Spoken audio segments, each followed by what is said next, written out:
I was sitting in the thirsty devil, one sheet hung to the wind, when the back wing doors creaked open and a stranger sauntered in. He moved his head from side to side and glared with a sunken eye. I heard the spin of a rusty spur as he shook off the dreary night. He lowered his hat and checked his gun and headed toward the bar. He walked on up beside me, I knew he'd traveled far. In a voice as thick as mud, he looked at the keep and said, "One shot of whiskey for myself, and one for my new friend." The patrons whispered, "Hush hello," they seemed to be afraid, as that ghost had stood right up and walked out of its grave. His face was shallow and dirty, his skin... If you're wondering how strange things get over here at the BBDC Collective can get, then wonder no further. We believe that bananas and mint ice cream are a thing.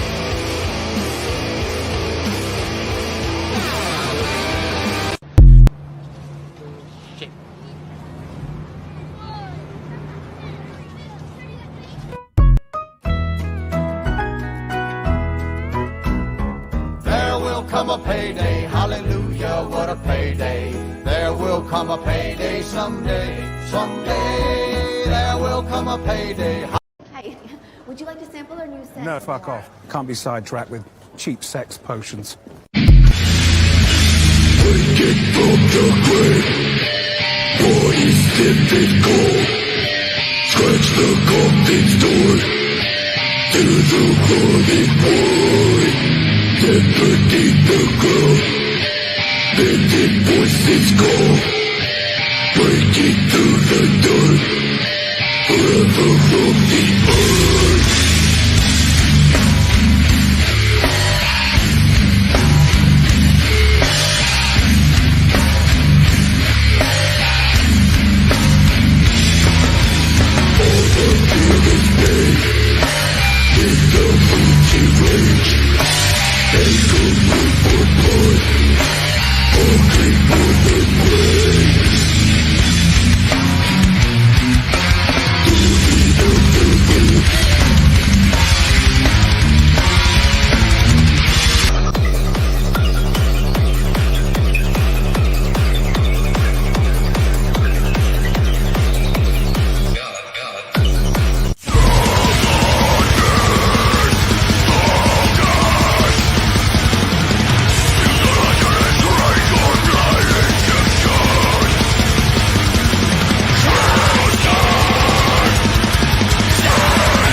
I was sitting in the thirsty devil, one sheet hung to the wind, when the back wing doors creaked open and a stranger sauntered in.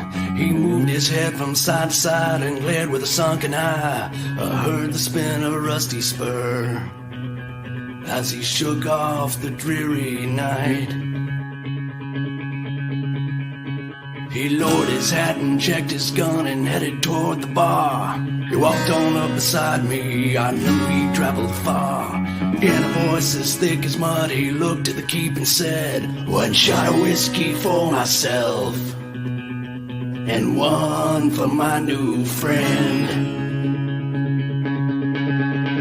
The patrons whispered, "Hush hello," they seemed to be afraid, as that ghost had stood right up and walked out of its grave. His face was shallow and dirty, his skin... If you're wondering how strange things get over here at the BBDC Collective can get, then wonder no further. We believe that bananas and mint ice cream are a thing.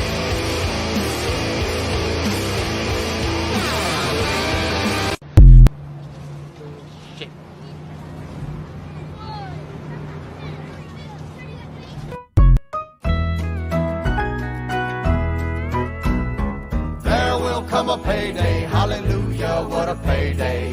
There will come a payday someday, someday. There will come a payday. Hi.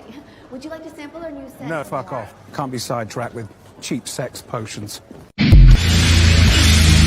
it from the grave. Bodies stiff and cold.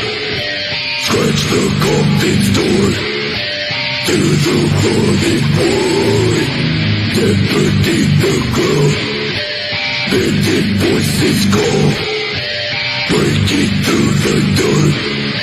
Forever from the earth.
I was sitting in the thirsty devil, one sheet hung to the wind, when the batwing doors creaked open and a stranger sauntered in.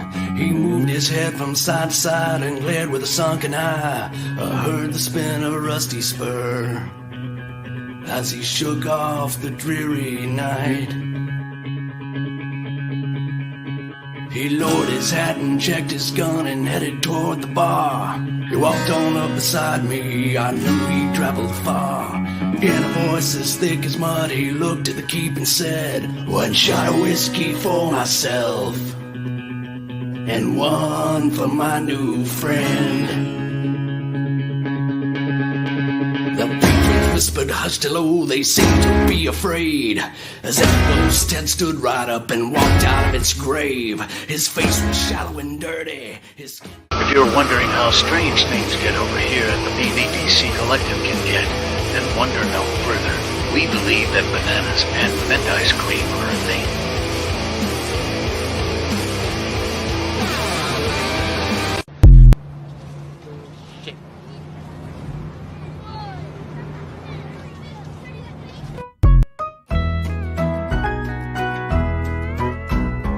There will come a payday, hallelujah, what a payday. There will come a payday someday, someday. There will come a payday. Hi. Would you like to sample our new scent? No, fuck off. Can't be sidetracked with cheap sex potions. Wake it from the grave. Bodies stiff and cold. Scratch the coffin's door. To the running void. Dead beneath the ground. Bending voices call. Breaking through the dirt. Forever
Years later, and they still have no idea what you're about. Tell me in a sentence who you are.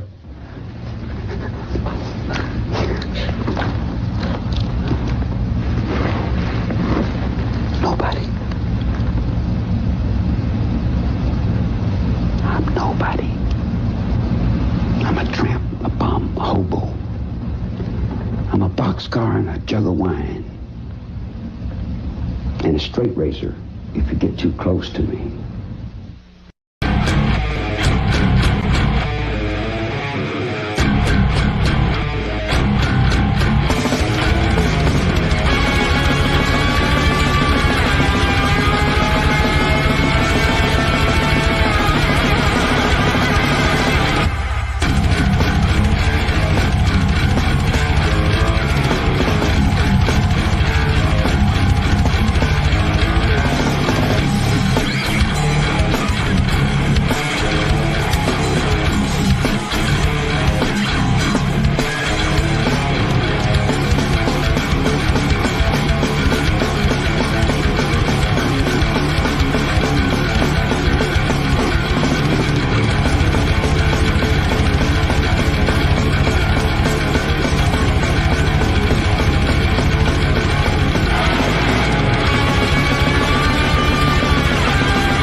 Hello. Hi. I kind of just did this out of nowhere.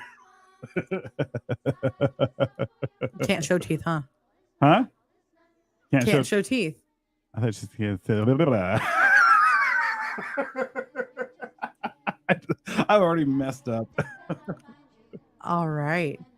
So let's get into this. Say hi to everyone. Hello. Vice, you beautiful fuck. I loves you. Oh, wow. We got a whole lot of hello, Vice. Hello, hello, hello, Yeah. hello, Vice. I forgot the specific. I didn't put it onto Facebook page. I just put it on all of them. You beautiful piece of biatch. Piece of biatch. Yes. Hello, Screech. How are you? Hello. Hello, hello. Wolfman, what's up? Hey, Henry, how are you doing? Hello. Wolfman again. Hey, Calvin, what's up? All right. So, guys, please do us a favor and share out and Yep. like if you haven't. You see follow, all the you see the banner right there that's going below? That's all the spots where you can find us. And I highly recommend our X page. We're a little political though. Yeah. But I'm funny. Odd Mother's funny. Oh, I'm glad to hear it. We're all funny. Go follow us. I'm just an asshole. Yeah. I don't know about funny. X is the Wild West. It's fucking great, man. I fucking love it. I just talk shit on everyone. You can, yeah. It's the good old days, man. Like the heydays of the internet. So, I don't know if you guys can tell from my makeup what we might be talking about tonight. I'm gonna let you kind of guess in case you didn't read the title. But while I'm aware that this is from Five Nights at Freddy's 2, I had to be the puppet, the marionette. But and dance like marionettes. I look more like a geisha because I still have eyebrows. Damn. Kabuki Masanjo. Okay, now we're getting taken down. What? That's from the fucking movie. No. Sergeant Kabuki Man, NYPD by Trauma. Thank you. Oh, okay. I was making sure it worked. Another Kiss reunion. Yes. The first one was great. And I made sure not to get punched by Glenn Benton in the face the other night by not doing the makeup like that. That was freaking good. I've never seen so many people thrown into walls. I've never been to a show with a pit that insane. Oh yeah, if you guys go check out my page, I posted it. Oh no, that was the tame. And okay, that was when it was getting brutal. But dude, it went a lot. It went to 11. Yeah, it was great. There's a lot of big guys there with shaved heads and. Yeah. Yeah, there were a lot of big tattooed shaved head guys. Well, we were like close to Corcoran. So Corcoran is where a few really nice people though. Corcoran is where Manson was housed before his death. Before his death here. Thank you. Thank you. I love Sergeant Kabuki Man NYPD. Great movie. Yes, thank you. Fucking love that movie. Ooh, Five Nights at Freddy. I'm a Five Nights at Freddy whore. FNAF. I'm a FNAF whore. You know, if you say it that properly, it actually does sound like a Scottish word. FNAF. It's a FNAF. I'm a FNAF whore. It's a FNAF. All right, so let's dive into this, guys. So, as you guys may be aware, there were some things that inspired Five Nights at Freddy's in the first place, and what we're going to get into now is not funny. It's not fun. But it is partially the inspiration. Odd Mother! Odd Mother! What's up? Hey, look, we changed the lighting. I did all this right now, like right before the show. Thank you. Hey, Vigo. Oh, hey, Vice. Hello, everybody. Little business meeting right now. Odd Mother. StreamYard has a dark mode now, and it's freaking awesome. Like it's making our lighting work now, like properly. All right, so let's get started on this. So tonight we are going to be talking about Nathan Dunlap, who is not the full inspiration behind Five Nights at Freddy's, but it was something that did inspire part of it. Okay. So on a chilly December night in 1993, it was actually December 14th, in Aurora, Colorado, at Chuck E. Cheese, you would typically see a lot, kids running around playing video games, hear lots of laughter. You'd hear the video game making noises. You'd see all the kids in the ball pit. You'd smell pizza. Can I just say something real fast? Huh. If I grew up in Aurora, Colorado, I probably would have been at this Chuck E. Cheese. Yeah, well, yeah. Because I went to Chuck E. Cheese every freaking weekend, and it was amazing back then. I loved Chuck E. Cheese pizza when I was a kid, which he's going to be like, what? No. Every kid did. It was just one of those things, and oh god, the animatronics was awesome. Like now it's all like just TV screens and shit. Well, now that you bring that up, actually. Yeah. Do you guys remember this? Like now it's a stupid TV, like rat on a TV screen. Okay. I remember Big Show pizza that got bought out by Chuck E. Cheese. It's creepy as fuck. But here you go. Here's Chucky. This shit was awesome.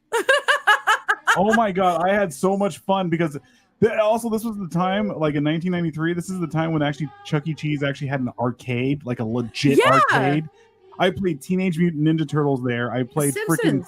That's where I discovered Castlevania, my fucking favorite game of all time, and show and everything like that. And then this is like everything good in my childhood happened there.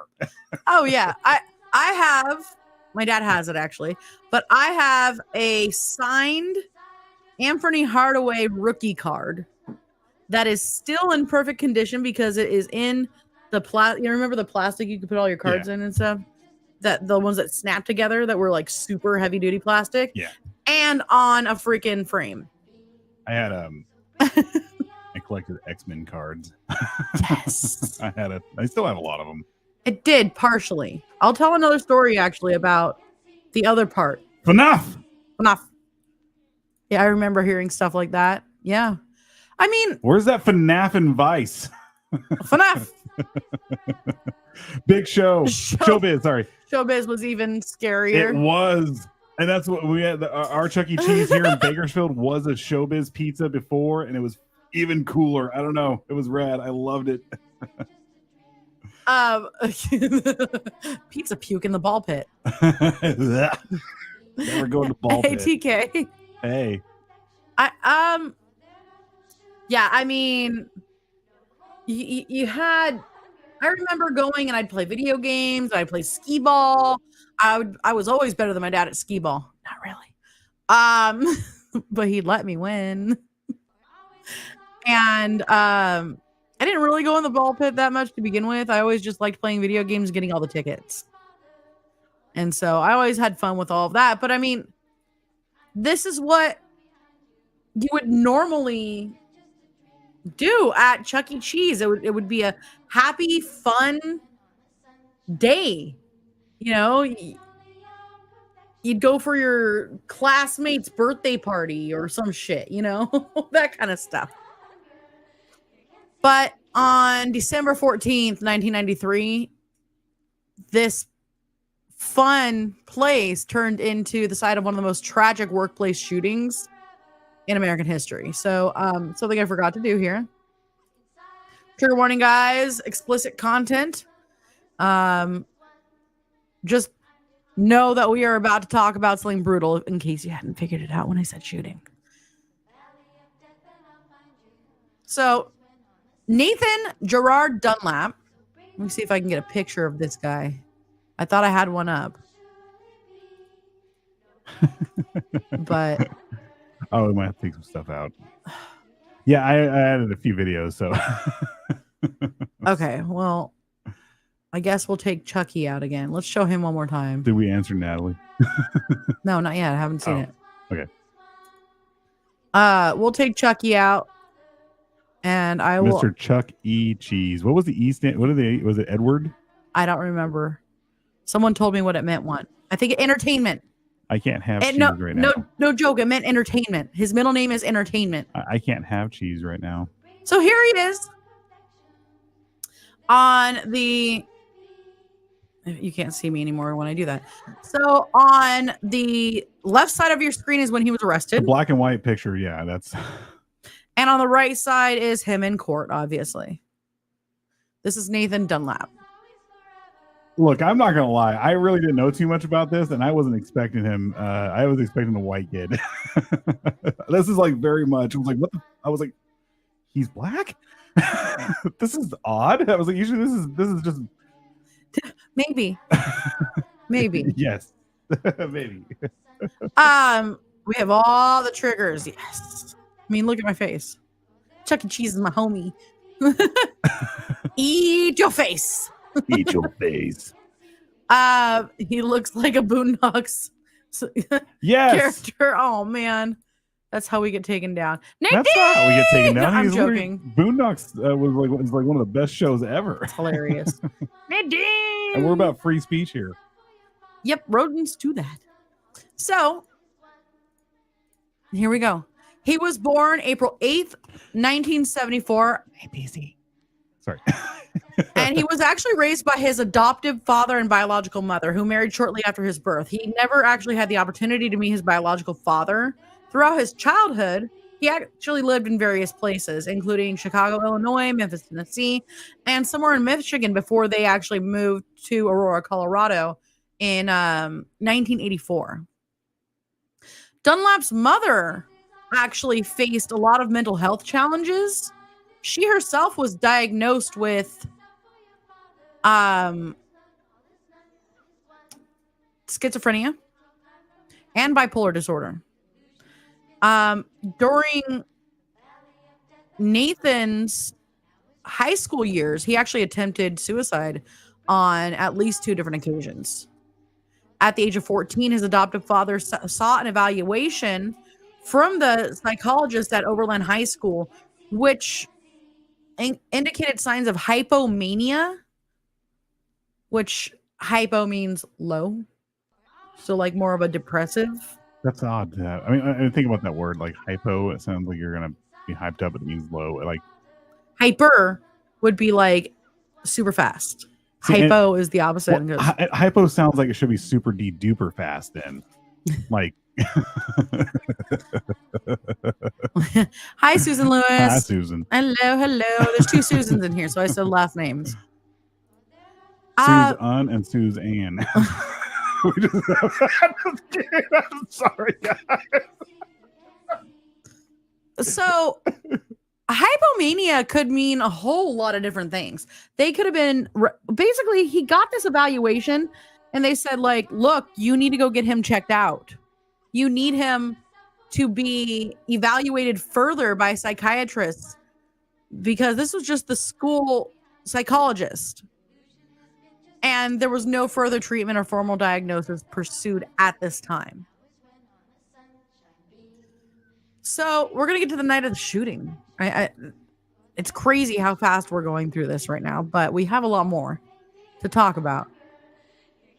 So Nathan Dunlap, at the time when he was 19 years old, he had gotten fired within the week, I believe. Something like that, prior to this incident happening. He entered the restaurant before closing time. He had been lurking into the bathroom, and he even emerged after he waited for the last customer to leave and then came out to initiate the rampage. But before that, he ordered a sandwich. He played a game. He tried to blend in as any patron would before executing his plan. So here he goes. He comes in. He orders a sandwich. He goes and starts playing video games. He probably went into the ball pit. Who fucking knows? I went and played around in the vomit in the ball pit. And as soon as closing time happened, that's when before closing time, he went and hid in the bathroom. He knew that somebody wasn't going to check. He probably knew these people well enough to know like what their actions were, if that makes sense. Yes. So the tragedy ended up claiming the lives of several individuals, which fell victim to his precision. He had planned this out. He was probably planning this before he got fired, which is even scarier. So Sylvia Crowell was a young woman that happened to be working there as a server. Ben Grant, he was just a teenager. And he was caught in the crossfire. He was hit. Actually, he was targeted. Colleen O'Connor was on her knees begging him for mercy when he shot her. And Marge Kohlberg was actually the manager of the store who had fired him. And he made sure that she died. He made it a point. She was his main target. So he basically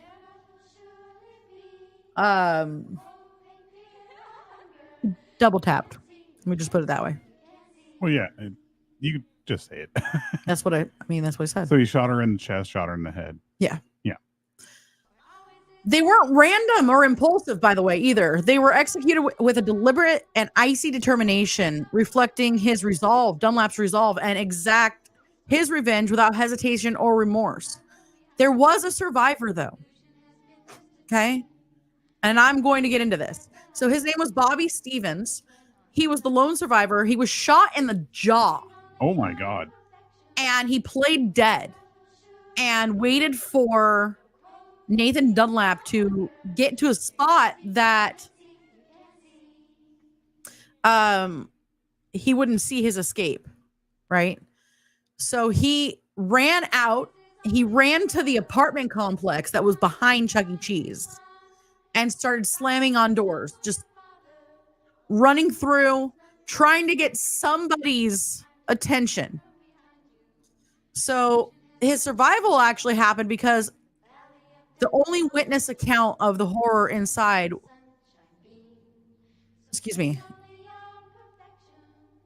somebody initially mistook it for popping balloons, by the way. Well, he had it was, I think it was a 22 or a 25 caliber. So they literally sound like firecrackers. They're not too loud. I like totally ADD'd and like went in a circle on my notes. So let me do something real fast. He got shot in the jaw. He would later escape to seek help, but he actually is the one who thought that it was popping balloons. And that's how he kind of popped out like, what's going on? You know? Yeah. And that's how he got shot in the jaw. He took off running. And that means he must have already had a bead in that direction to get that shot. That's not I don't think that's random. It was random that he popped his head out to see what was going on, but he was already looking down that direction for whoever was going to come out there. And then he was practically in that spot to already have it to hit his jaw. That's insane.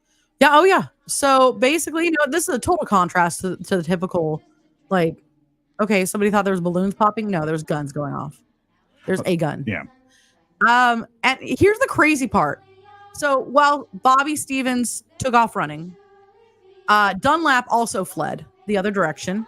He left with $1,500 in cash and game tokens. Yeah, he was out of his gourd, wasn't he? Yes. He was captured like not too long after that, honestly. I think I have it. Yes, I'm going to get into that after this. So, you want to go to commercial real fast? Yeah, we're going to go to a quick commercial, and then I'm actually going to talk about the sole survivor, because actually, I will do this part after the next part. Yay. Sorry. Let's go to commercial. You got it?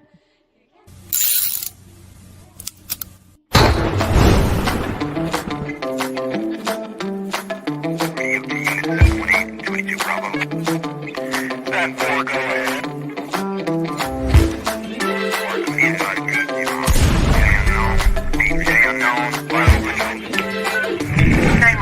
your emergency?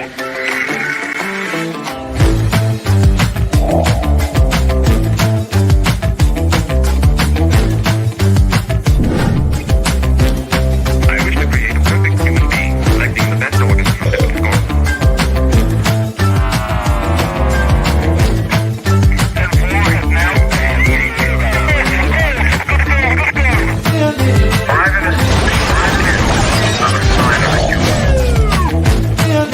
Murder victims show evidence of having been partially devoured. It has been established that persons who have recently died have been returning to life.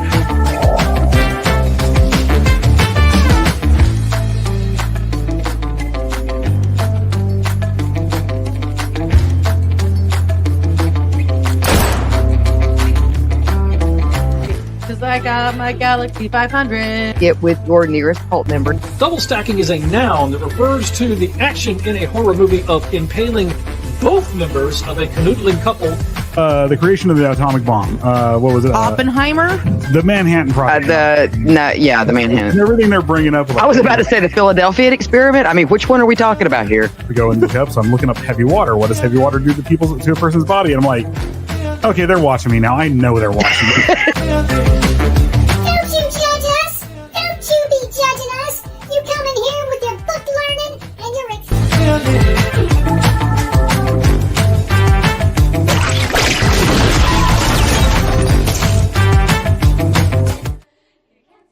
All right. You know, there's another thing you guys can do besides buying our shit. Buy our shit! You can go down and follow this this banner right here. Everything right here is where you can find us. Especially, I recommend Text. So let's get to a few of these. Yeah. Yep. A dirt nap. She made sure I had a permanent night. Yep. Dirt nap. So yeah, all of this did happen at Chuck E. Cheese in Aurora, Colorado on December 14th, 1993. Henry pops balloons at parties. Yeah, it's terrifying. Game tokens. Absolutely. Yes. Yeah. He You know how precious game tokens are, man? I fucking swear. Now they're precious, kind of. Yeah. They actually have more precious metal than our actual currency in it. I love stories, especially documentaries of these horrific events. Yeah. Could you imagine your local Chuck E. Cheese employees running around Sam's jaw, right? Yeah. Wait, what am I going to do? Do it. Oh, forgot. Oh, buy our shit! Buy our shit! And follow our shit. Now I want to see Chuck E. Cheese horror movie. Hey! Sweet Pea! Hello. Oh, didn't think about this, but we got some people from Colorado in here. Colorado. So just to let you know, here you go. Here's a picture of the place. They're actually wheeling out somebody. But this is the location. This is the news. I believe this was the news in Toledo, actually, that I got. The newspaper. But yeah, look at that. I can't believe something like this would happen at Chuck E. Cheese. And I'm sure everybody felt like that. Like, how does that even happen at freaking Chuck E. Cheese, right? You know, there's a lot of things that have been happening that have happened. And I'm like, is this too much of a coincidence? Or what's going on here? Like, especially with like shootings, mass shootings, all this other stuff, you know. It's insane to think that this happens so much. Mm-hmm. You know? So it only took them 12 hours, by the way, to track him down. Following the bloodshed, authorities swiftly located him at his presumed place of safety, which was his mom's apartment. So there, amidst the comforts of what should have been a sanctuary, he was discovered with the spoils of his crime. Not only had he taken the lives of 4 individuals, but he absconded with, again, $1,500 and a bunch of tokens and some other prizes, apparently. $1,500 in tokens. In token. No. And Chuck E. Cheese wanted them back. Right? But it's crazy. Like, that's the memento of his tirade. Yeah.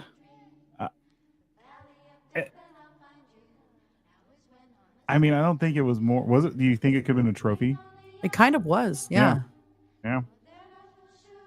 So Nathan Dunlap's journey through the judicial system was punctuated by moments of visible emotional turmoil. He would regularly have rages, like outbursts during the trial, and start screaming. You know, Dana Carey is right. You do sound. We all sound drunk when we say judicial system. Yeah, pretty much. Judicial system. South Park. What's in the water in Aurora? Right. LSD. Lots of LSD and MK Ultra, other MK Ultra drugs. Yep. The water. So, like, he was robbing the place, or did he have he had a personal vendetta? So he was actually fired from that particular Chuck E. Cheese by the manager. I believe her name, I have it right here.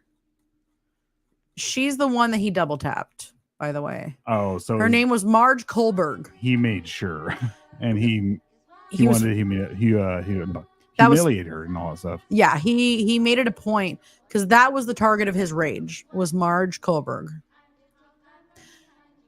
And so, you know, but he would have rage and exacerbation burst forth in the courtroom, laying bare his inner turmoil. His defense team put forth arguments centered around his mental health issues, suggesting that his capacity for rational judgment was compromised, alongside claims of inadequate legal representation. These factors, however, did not sway the court from its grim decision. Dunlap was sentenced to death. This verdict did not just close a legal chapter, but opened a contentious debate that would rage on for years, casting a long shadow over Colorado's legal system and ethical landscape regarding capital punishment. I can't talk. Yeah. Yeah. How much would they be worth right now? I don't know. I'd love to find one. Those tokens? Yeah. Oh, I mean, like I said, they have more precious metals than our own currency in them. Right now, yeah. They're definitely worth. Those tokens are worth more than our actual currency because there's fewer of them in circulation. So Dunlap's case didn't remain just a legal matter, by the way. It evolved into like a cornerstone for public discourse on the morality, the efficacy, the fairness of the death penalty. It brought to light the often ignored narratives of certain racial bias in sentencing, although in this case that was not the case. They did it based off of his deeds. But people, of course, brought this concern forward. They were trying to, there were other people advocating for his mental health, saying that they couldn't put him to death because he's obviously mentally deficient. But he planned this out. And that is something that determines the death sentence was it actually planned? Was it premeditated? Oh, yeah, for sure. Like that's something that determines whether somebody will be receiving the death sentence. So before I get into what happened, I'm going to talk a little bit more about Bobby Stevens. So here's a picture of Bobby with his son on a couch. It's a few years ago. This is the man that was shot in the jaw, by the way. And so, he's the sole survivor of the massacre. And this picture was actually done March 4th, 2019. And for the record, it was in the Colorado Sun, and it was taken by John Ingold. Oh, wow. Just wanted to put that out there. So in the tranquility of Colorado Springs, the routine sounds of closing Chuck E. Cheese from 1993 still echo in Bobby Stevens' memory. The whir of the vacuum, the last call of the workday, the abrupt clatter of dishes hitting the floor after a bullet struck him in the face. Wow. The haunting images of his young colleague lying dead in the pool of her own blood. the chilling grin of the gunman in his memories, which, again, let me just show you how much of an ass this guy really is. Yeah. No fucking remorse. None. That is the smile that haunts that man. Exactly, poor guy. He did recover really well, and I'm happy for him. He got married, he had kids. Definitely. So, despite the occasional resurfacing of these traumatic memories, though, he has forged ahead, and he's focused on his job, and he actually has 4 sons.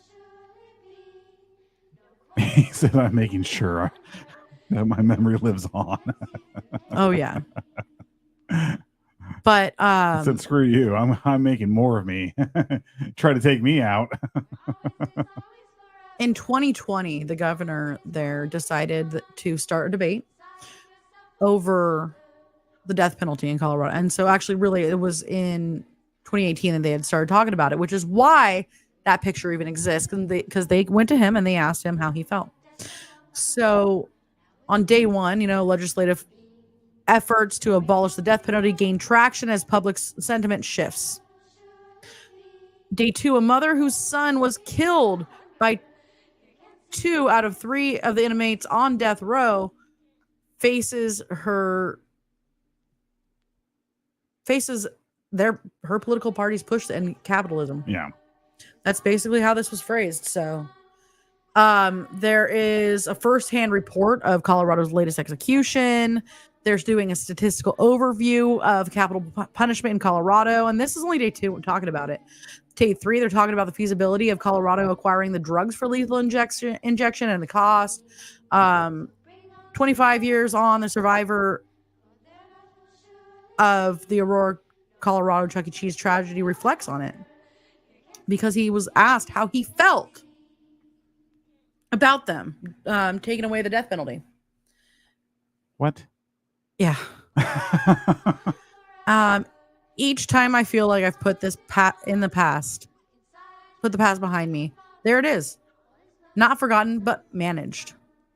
But you just when I think it's settled away, some development brings it all rushing back.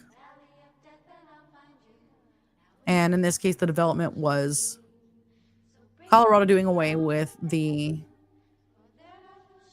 death penalty. Yep. I can't imagine what that man went through. Absolutely. Oh, yeah. Kindness to evil is cruel to good. Yes. Absolutely. And we're not trying to get political on this right now. We're not. Oh, no. But this does deal with some politics. Oh, it does. So this took a significant turn in 2013 when Governor John Hickenlooper, yeah, he's annoying as fuck too, faced with the decision to either carry out the sentence or offer clemency, chose a third path by issuing a temporary reprieve. This act was not an exoneration, but it was a pause, reflecting the deep and divisive complexities surrounding capital punishment. Hickenlooper's decision underscored the nuanced considerations of justice, mercy, and societal values, leaving Dunlap in the legal limbo that served as a focal point for ongoing national debates. I mean,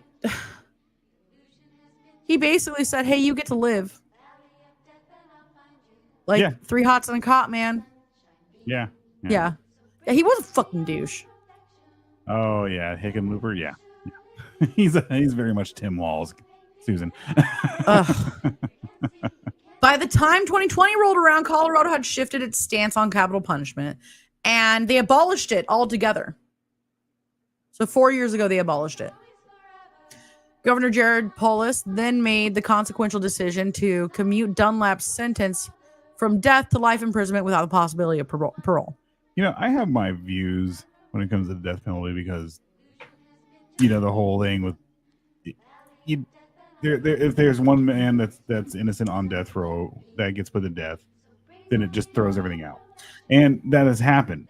But in this case, when you have someone who's they caught him red-handed, literally. They caught him and there's cameras, everything. There's video of it. Yeah. Okay. I just didn't want to play it. Obviously, this guy can be put to death because he freaking did it. There is no doubt in that it was anyone else. No remorse. No remorse at all. So, yeah, his sentence was commuted. This move not only altered Dunlap's fate, but also symbolized a shift in the approach that Colorado is now going to be taking with the judicial system. The one thing that they did start focusing on is rehabilitation and learning more about mental illness. Yeah. Which that part's good. But that part I actually agree with when it comes to like drug crimes or anything along those lines. It's better to, System and Down had it right. Yes, exactly. I think there are clear-cut cases that are where it's absolutely appropriate. Absolutely. Oh yeah, there are. Now my brain. Yeah, all research and successful drug policies show the treatment to be increased and law enforcement decreased while abolishing mandatory minimum sentences. Well, I don't think law enforcement should decrease, but other than that, they should. I don't believe in that bullshit, but utilizing drugs to pay for secret wars around the world. Drugs are now your global policy. Now you police the globe. Dude. I buy my crack, I smack my bitch right here in Hollywood. By the way, at that time, the amount of people that were in the prisons had doubled since 1984. Yeah.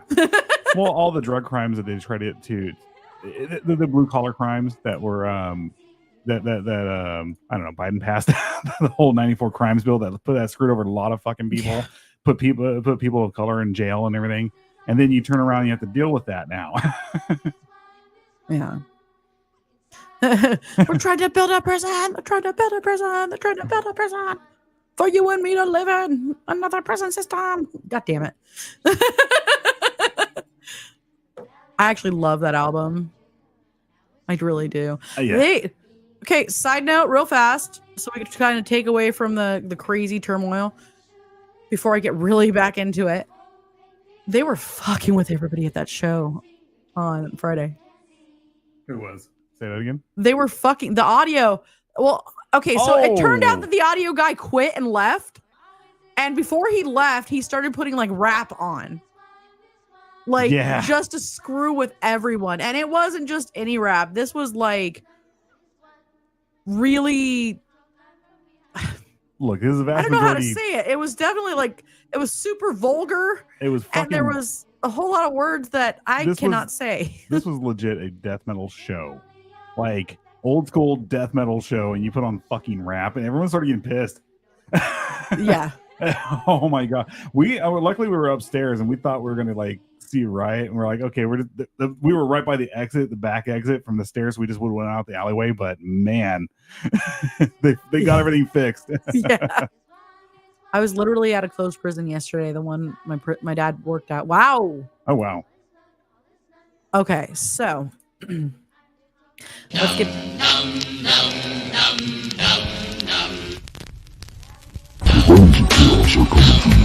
The bodies of chaos are coming for you. The bodies of chaos are coming for you. Good morning.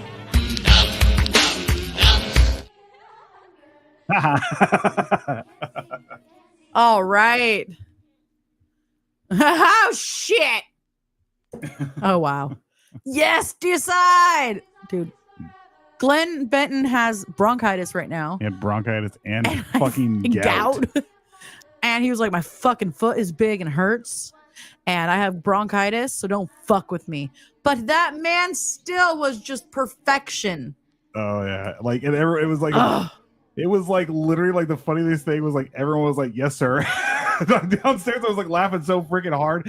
Everyone kept stage diving for everyone else. Like Chrysius and everybody. On the other, on one side of him, the other side of him, everyone left Glenn Benton alone.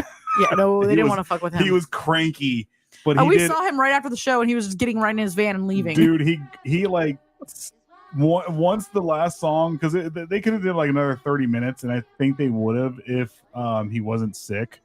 I don't blame him though. But no, no one blamed him. But like once the last song for the actual set list was done, he was all, they left. They like stopped everything and left, and then he like literally grabbed his tablet that he had for his songs. Lyrics. Well, it was lyrics for the new songs. It wasn't like the old songs. Yeah, but would anyone have noticed? No.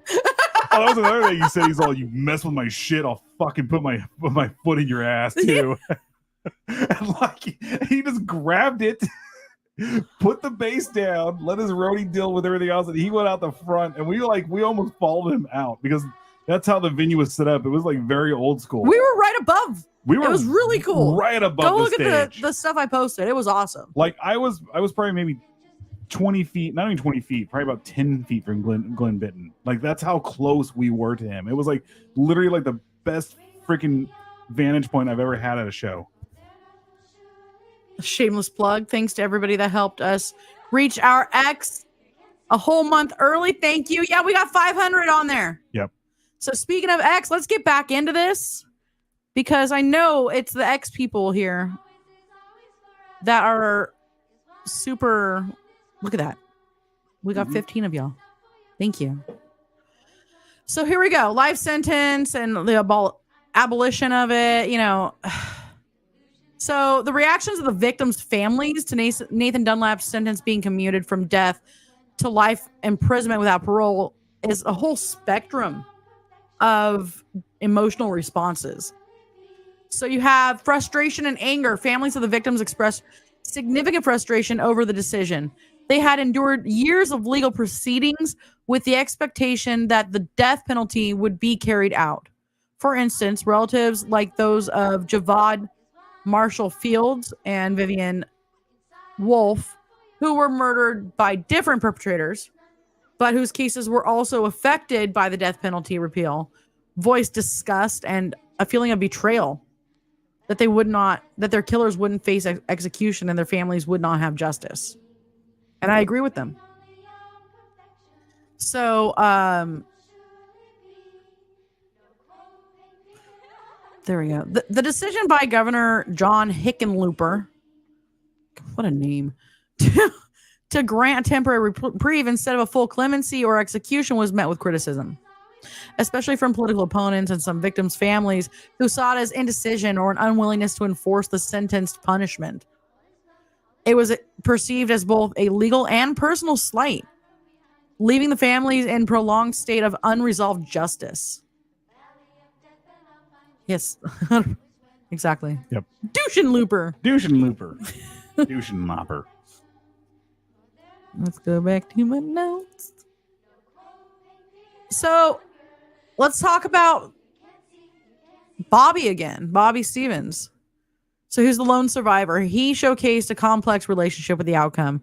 While there's part of him that really believes that Dunlap should have been sentenced to death for his crimes, he kind of has the same view that we do as far as like systemic issues with capital punishment, where there's, you know, the people who were on death row but actually didn't do it and they were proven later, even after their death, to not have done it. So I get that he's very conflicted because he believes in this case, absolutely, the man should have been put to death for what he did. But he also was talking about the systemic issues with capital punishment. His journey, though, reflects a struggle between personal healing and a desire for punitive justice. So there's it's got to be really conflicting. Like, it very much is. Really conflicting. So there was a public debate and electoral impact on this. The case influenced public and political discourse significantly. The decision was not just a legal one, but became a focal point in electoral politics, with outcomes potentially swaying based on candidates' stance on the issue. This added another layer of complexity to the victim's family experience, where their personal loss now became a big part of an even larger political debate. So their pain was now just pushed back out into the public eye. Yeah, that's what they do. Um, Whatever tool they can use to get their agenda across. Yeah, so like no one's human. This also led to a broader discussion on criminal justice systems handling of such cases. For some family, it wasn't just about Dunlap's punishment, but how justice is administered, questioning if the system works as it's intended or if it just prolongs the pain of others by not providing the finality, or the whole aspect of people getting so many appeals. Like, some people go through the appeals process the entire time and then die naturally. Well, you get 3. Yeah, but they take a long time. Yep. Exactly. Yeah, they just whatever it takes, you know. That's literally that party's mentality and shit like that. That's literally just how they fucking do things. So basically, overall, the commute of Nathan Dunlap's death sentence to life imprisonment stirred a whole myriad of emotions among the victims' families, from outrage and anger to a sense of betrayal to nuanced grappling with, what justice even means in the face of such a personal tragedy. The event led to the company, this whole entire situation that happened, the shooting that Nathan Dunlap did, actually led to Chuck E. Cheese and other family entertainment companies to start doing background checks on their employees, which they really should have been doing in the first place, especially being around children. We were coming into it. Well, yeah, actually, I'm sorry. I was thinking at the time, it was 1993. They actually should have been at that time, especially with everything that went on with the satanic panic, all that stuff. Yeah. I mean, Chuck E. Cheese has seen some hard times through that year. In 1993, or through the years in general, really. But 1993 was a big one for them. There was actually another shooting that I know of in Stockton, California, at a Chuck E. Cheese in 1993. And then there have been a few other shootings at Chuck E. Cheese. So this was a place that we all grew up at. We wanted our parents to take us to. We wanted to win tickets and pick our prizes. But it turned into a night of unspeakable horror. Yeah. Because of what this guy wanted to do. So, we're going to go to another commercial. Which one? First. Oh, okay. Yeah. And we will be right back. I'm going to talk about another aspect.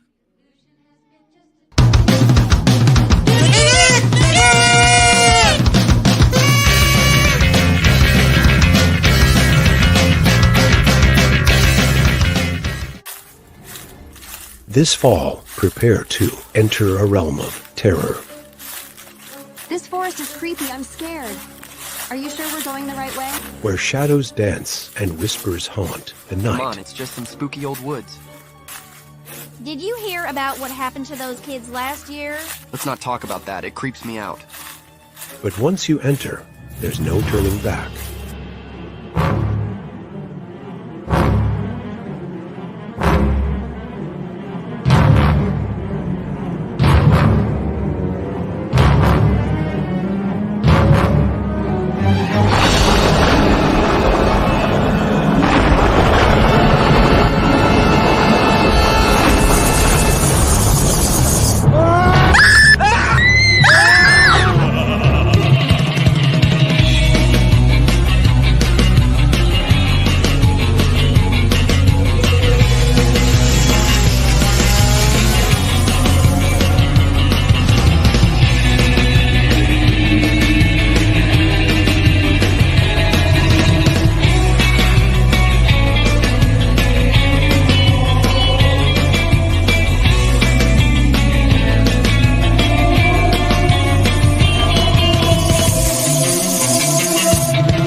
Okay. So, as we mentioned, this was in part some of the inspiration behind Five Nights at Freddy's. Everybody knows this story as part of it. But there's another part of it.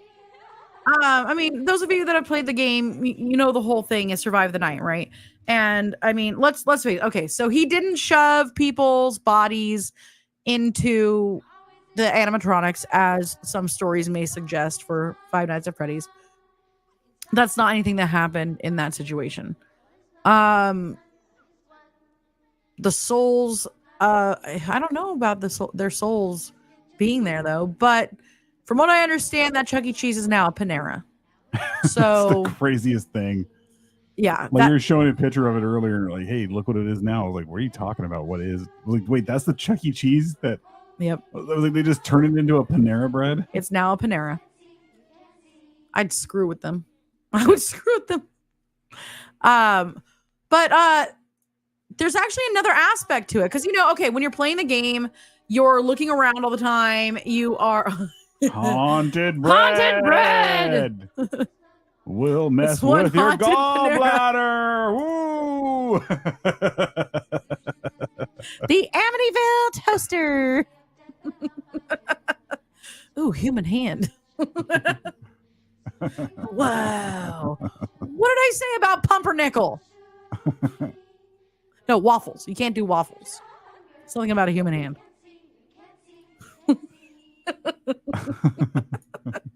Yum, yum, yum, human hand. So, the other aspect of it was that it's kind of the boy who cried wolf kind of thing for Five Nights at Freddy's. Scott Cawthon, who's the creator, basically was saying that there are some parallels, false alarms. The boy repeatedly tricks people into thinking that there's danger when there isn't, only for his cries to be ignored when he's in real danger. This is a theme that actually resonates pretty far into Five Nights at Freddy's, where the player must constantly monitor the security cameras for real threats, which is the animatronics, immense attention of potential false alarms or jump scares that might seem like false threats. So basically, you guys all know the boy who cried wolf. He kept going, oh my God, there's a wolf, there's a wolf. Oh, there's a wolf, there's a wolf. And then eventually there actually was a wolf and everybody was so sick of it. Yeah. That he died. Got eaten. Got eaten. By a pack of Wolverines. No one believed him when it was Wolverines, though. So, it does, he did draw more direct inspiration from the real life Chuck E. Cheese when it comes to the animatronics and, things going awry in the gaming universe. Like when they all get all like, yeah. What is that one character's name? There's a really messed up Bonnie looking character and I can't think of its name right now. Isn't it Debbie? No. I think it's Debbie. No, it is not. But they all break down a little bit. Freddy's missing part of his hand. Just stuff like that, like there's various versions of each of these characters. It's not Foxy. Foxy's rad. I was going to do my face like Foxy today, but I decided not to. I just said, no, stop, for the love of God.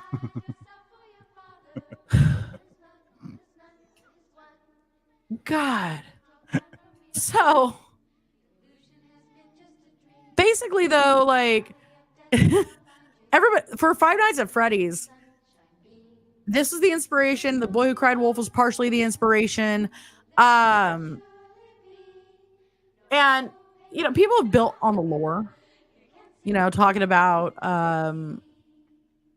how creepy the atmosphere is at night if you were there by yourself around all the animatronics. Yeah, it was fucking neat. I love the animatronics. They were so cool. Unfortunate, maybe child murders, which I believe there have been some. Debbie does Five Nights at Freddy's. in or around. A complex storyline that, cool. Yeah.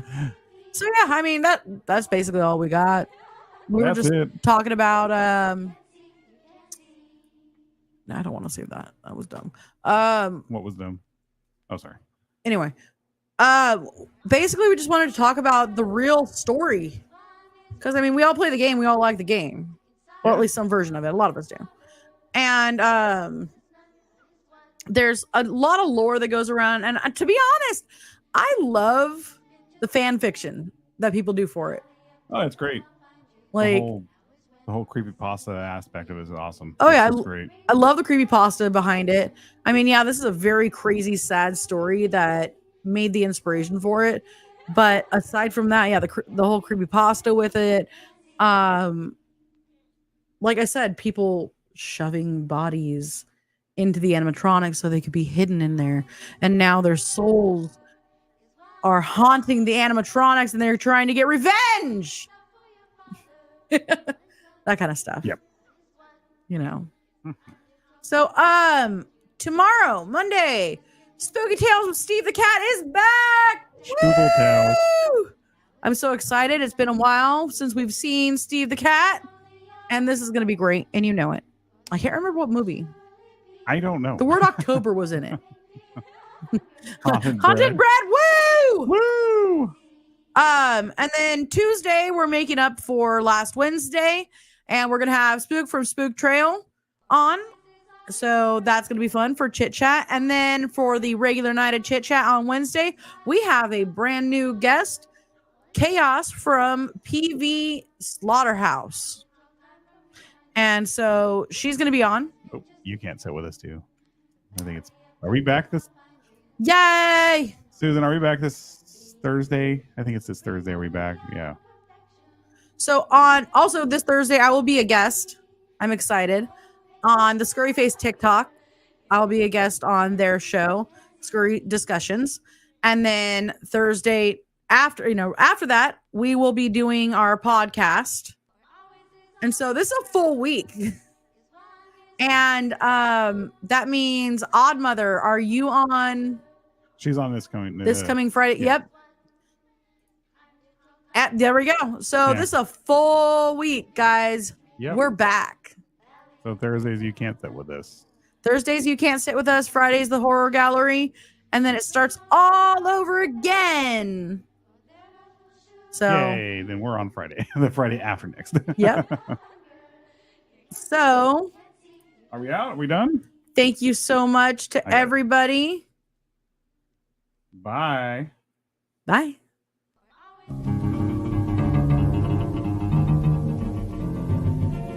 I don't set the world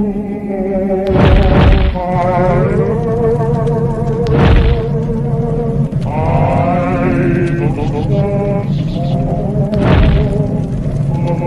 don't